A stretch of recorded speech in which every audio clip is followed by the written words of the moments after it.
Hello everyone, मैं doctor Namita Chandra Verma, infertility and IVF expert, Birla fertility and IVF Raipur से।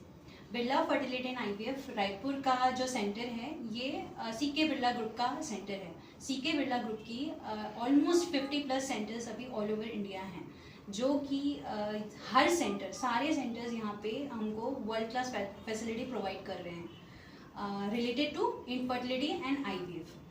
C K Birla जो group का ये जो बिरला आईवीएफ सेंटर है, यहाँ पर हम बेसिक ट्रीटमेंट से लेकर के एडवांस ट्रीटमेंट सब कुछ हम यहाँ पे कर रहे हैं। जैसा कि हम जानते हैं कि इनफर्टिलिटी मतलब कि जिनको कंसीव होने में प्रॉब्लम हो रहा है उनको इनफर्टिलिटी से ग्रसित है। अभी इनफर्टिलिटी के ट्रीटमेंट के लिए हमको बेसिकली जो बेसलाइन जो नीड होती है, जैसे कि फर्टिलिटी टेस्ट से लेकर के सीमन एनालिसिस से लेकर के एडवांस सारी चीज़ें आईवीएफ हम यहाँ पे कर रहे हैं। आईवीएफ के बारे में थोड़ा सा हम बेसिक ओवरव्यू ले लेते हैं। आईवीएफ एक असिस्टेड रिप्रोडक्टिव टेक्निक है। इसमें हम जो भी चीज़ें शरीर के अंदर हो रही हैं, कंसीव शरीर के अंदर होता है, जैसे कि महिला के शरीर में 2 अंडाशय होती हैं, 2 ट्यूब होता है, 1 बच्चादानी होती है। ट्यूब जब अंडाशय में अंडे बनते हैं वो वहाँ से ट्यूब पिक करती हैं उनको, और स्पर्म्स जब हम संबंध बनाते हैं तो वजाइना से यूट्रस के थ्रू फिर ट्यूब तक स्पर्म्स को पहुंचना होता है। जब एग और स्पर्म साथ में जुड़ते हैं तो उसको बोलते हैं फर्टिलाइजेशन। फर्टिलाइजेशन का प्रोसेस ट्यूब में होता है। ट्यूब में 3 डेज तक बेबी वहीं ग्रो करता है। 3 डेज के बाद में 5th डे पर फिर बच्चादानी यूट्रस में फिर आगे ग्रो करता है।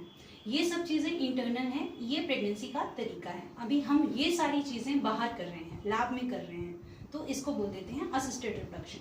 अभी इसमें एग को हम बाहर निकालेंगे एनेस्थीसिया दे करके, एक पतली सी निडल के थ्रू, वजाना के थ्रू अपन सारे एग्स को बाहर निकाल के एम्ब्रियोलॉजी लैब में उसको प्रोसेस करते हैं। देन स्पर्म्स को उसके डायरेक्ट इंजेक्ट करते हैं, जो कि अपने आप होना था, हम उसको डायरेक्ट इंजेक्ट करके फिर बेबी को बाहर ही बना रहे हैं। 5 डे तक हम बेबी को बाहर ग्रो करा सकते हैं लैब में, एम्ब्रियोलॉजी लैब में। अभी वो 5 डेज के बेबी को हम पतली सी कैथेटर के थ्रू हम यूट्रस में इम्प्लांट कर देते हैं। ये पूरा प्रोसीजर जो है वो असिस्टेड है ना। तो ये सब चीज़ हम बाहर एम्ब्रियोलॉजी लैब में कर रहे हैं, इसको बोल देते हैं आईवीएफ। ठीक है।